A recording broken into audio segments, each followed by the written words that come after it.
پاکستان سے کسی نے پوچھا ہے کیا خواتین پر تراویح پڑھنا لازم ہے؟ تراویح سنت مؤکدہ ہے۔ سنت مؤکدہ کہتے ہیں جو فرض کی طرح اور واجب کی طرح تو نہیں ہوتی، لیکن وہ عام سنتوں کی طرح بھی نہیں ہوتی کہ اس کو چھوڑنے والے کو ملامت ہی نہ کی جائے، تو اس کو سنت مؤکدہ کہتے ہیں۔ عام سنتوں سے زیادہ تاکید ہے اس کی، کیونکہ نبی صلی اللہ علیہ وسلم نے جہاں بھی صیام رمضان کا ذکر کیا، قیام رمضان کا بھی ساتھ میں ذکر کیا، دن کا روزہ رات کا قیام، دن کا روزہ رات کا قیام۔ تو یہ قیام کیسے ہوگا؟ نبی صلی اللہ علیہ وسلم نے 3 دن یہ قیام کر کے بتایا کہ ایسے ہوگا۔ اس میں کتنی رکعتیں پڑھی یہ معلوم نہیں۔ پھر حضرت عمر رضی اللہ تعالیٰ عنہ کے عمل سے ہمیں پتہ چلا کہ بھئی وہ اس طرح سے 20 رکعتیں ہوں گی، کیونکہ پھر پوری دنیا میں حضرت عمر نے اسی کو رائج کیا اور چاروں اماموں کا اس پر اتفاق ہوا کہ 20 رکعت سے کم تراویح نہیں ہے۔ تو اس سے پتہ چلا کہ یہ جو قیام رمضان ہے نا، یہی تراویح ہے، اور کم سے کم یہ 20 رکعتیں ہیں۔ تو اس لیے، اور یہ سنت مؤکدہ ہیں کیونکہ ان کی بہت زیادہ تاکید ہے۔ تو سنت مؤکدہ کا حکم یہ ہے کہ مرد ہو یا عورت دونوں کے لیے ایک ہی حکم ہے، الگ الگ نہیں ہے۔ ہاں، مرد بہتر ہے کہ جماعت سے پڑھیں، جماعت سے سنت مؤکدہ نہیں ہے، خوب سمجھ لیں، انفرادی طور پر بھی پڑھ سکتے ہیں مرد ہو یا عورت، لیکن جماعت سے پڑھنا افضل ہے، کیونکہ حضرت عمر نے جماعت قائم کی تھی، اور اس لیے تاکہ قرآن ختم ہو لوگوں کا، جن کو قرآن پڑھنا آتا ہے وہ جماعت کرائیں، جن کو نہیں آتا وہ قاری کے پیچھے سنیں۔ تو اب خواتین پہ تو مسجد کی جماعت فرض نماز بھی لازم نہیں ہے، تو تراویح کہاں سے لازم ہوگی؟ تو اس لیے خواتین بہتر ہے گھر میں تراویح پڑھیں۔ مسجد جانا چاہیں تو ہماری رائے تو یہی ہے کہ اس زمانے میں ان کو مسجد جانے کی بھی اجازت ہے، حدیث میں اس کی ثبوت ملتا ہے، اور تراویح میں تو ہمیں ملتا ہے کہ اسلاف اپنے عورتوں کو بھی تراویح کی نماز میں لایا کرتے تھے۔ تو لیکن بہرحال سنت مؤکدہ یہ ہے کہ پڑھ لیں آپ، جماعت سے پڑھنا سنت مؤکدہ نہیں ہے، گھر میں پڑھنا زیادہ افضل ہے۔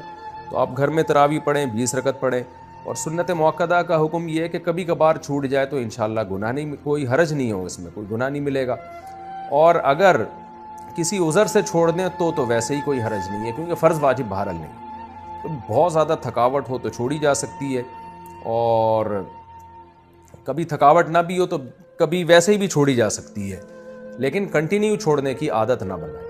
لیکن ویسے ایک جنرل نالج کے لیے بتا دوں، جو پڑھتے ہیں پراپر پڑھتے ہیں، جو نہیں پڑھتے پھر وہ چھوڑتے ہی ہیں۔ یہ تراویح ایسی چیز نہیں ہے 2 دن پڑھ لی 1 دن چھوڑ دی، تو جو ایسے کرتا ہے وہ پھر چھوڑا ہی رکھتا ہے۔ تو جو پڑھتے ہیں وہ کنٹینیو پڑھتے ہیں۔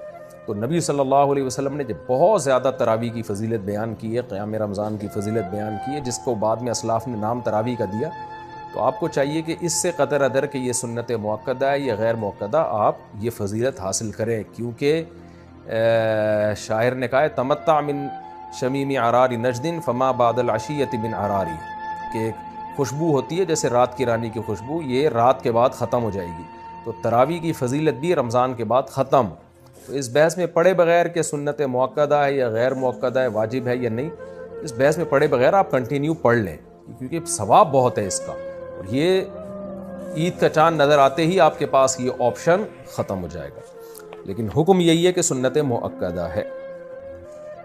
کیا عورت دیگر عورتوں کو تراویح پڑھا سکتی ہے؟ اگر ہاں تو اس کا طریقہ کار بتا دیں۔ نیند اگر پیچھے لڑکا بھی کھڑا ہو جائے تو کیا حکم ہوگا؟ بنت نصیر لاہور سے۔ عورت کی امامت میں اگر لڑکا پیچھے کھڑا ہو جائے تو اس لڑکے کی تو بہرحال نماز نہیں ہوگی، کیونکہ مرد کو تو مرد ہی امامت کر سکتا ہے، لیکن عورت کی امامت کرے تو ہمیں اس بارے میں ایک روایت حضرت عائشہ سے ملتی ہے، لیکن اسلاف نے نہ اس پر عمل کیا، نہ ہمیں اس کی کوئی نبی صلی اللہ علیہ وسلم سے اس کی کوئی حوصلہ افزائی ملی، اور نہ کسی فقیہ نے اس عمل کو پسندیدہ عمل قرار دیا۔ یہی وجہ ہے کہ خلفائے راشدین کے دور میں بھی ایسا نہیں ہوا، بعد میں بھی ایسا نہیں ہوا، اور ہمیشہ مرد ہی امامت کرتے رہے ہیں۔ تو اس لیے حضرت عائشہ کے اس عمل سے یہ بہرحال پتہ چلتا ہے کہ اگر کوئی عورت ایسا کر لے گی تو پیچھے عورتوں کی نماز ہو جائے گی، لیکن یہ عمل بہرحال پسندیدہ ہے نہیں۔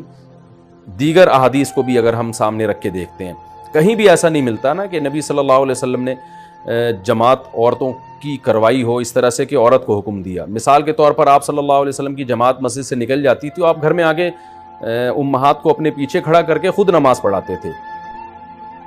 اور یہ بھی نہیں ہے کہ آپ صلی اللہ علیہ وسلم نے خواتین کو جب حکم دیا نا کہ تمہاری گھر کی نماز مسجد سے بہتر ہے، تو گھر میں آپ نے ان کو انفرادی نماز کا حکم دیا ہے۔ آپ یہ کہہ سکتے تھے کہ مسجد میں جماعت پڑھنے سے بہتر ہے تم گھروں میں جماعت کر لو، اگر اس کی اجازت ہوتی نا، جیسے کہ آج کل بہت سے اسکالرز فتویٰ دے رہے ہیں کہ عورت کو نماز پڑھا سکتی ہے۔ اگر ایسا ہوتا تو کتنے یعنی عورتوں کو پھر گھر میں انفرادی نماز کا حکم تھوڑی ہوتا، بلکہ عورتوں کو حکم دیا جاتا ہے کہ گھر میں اپنی جماعت کرا لیں وہ، لیکن ہمیں کہیں بھی نہیں ملتا. تو صرف ایک حدیث کو دیکھ کے کبھی فیصلہ نہیں کیا جاتا، باقی بھی تمام احادیث کو دیکھا جاتا ہے. تو ان تمام احادیث کو دیکھ کے فقہا نے جو استدلال کیا وہ یہ ہے کہ عورت اگر عورت کو نماز پڑھا دے تو نماز ہو تو بہرحال جائے گی، لیکن یہ عمل بہرحال مکروہ اور ناپسندیدہ ہے، یہ قابل ترغیب عمل نہیں ہے. اس لیے خواتین کو چاہیے کہ وہ انفرادی نماز پڑھیں، جماعت سے پڑھنی ہے تو مرد کو امام بنائیں، اس کی اقتدا میں نماز پڑھیں. اور اگر بالفرض عورت کو نماز پڑھاتی ہے مکروہ ہونے کے باوجود، وہ کہتی ہے نہیں شوق ہے اس کو پڑھانے کا، تو پھر خواتین امام جو ہے نا وہ صف کے بیچ میں کھڑی ہوں گی، وہ آگے نہیں کھڑی ہوں گی، کیونکہ نماز میں عورت کو بہت زیادہ سمٹنے کا اور پردے کا حکم ہے، ایکسپوز ہونے کی اجازت نہیں ہے.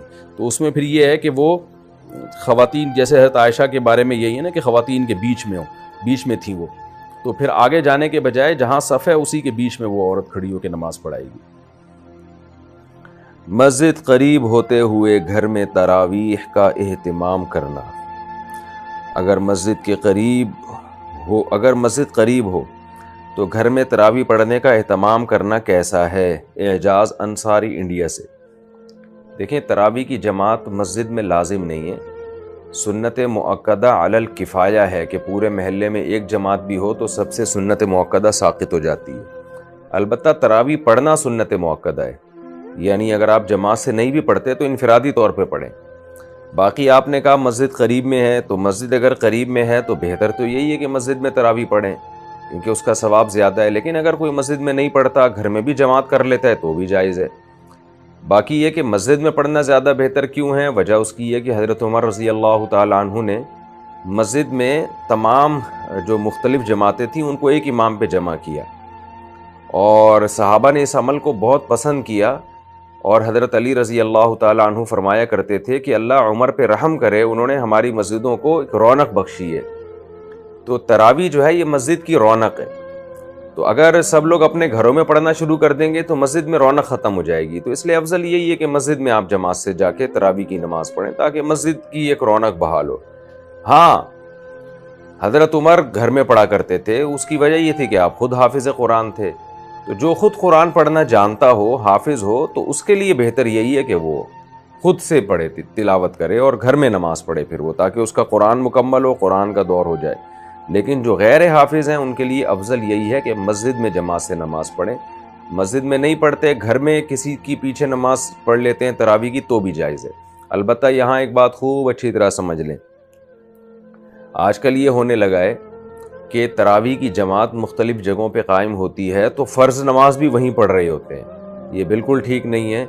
قریب میں اگر مسجد موجود ہے تو عشاء کے 4 فرض مسجد میں پڑھنا واجب ہیں. اگر قریب میں مسجد موجود ہے اور تراویح کی وجہ سے لوگ مسجد کی 4 فرض کی جماعت کو چھوڑ دیں گے تو گناہگار ہوں گے.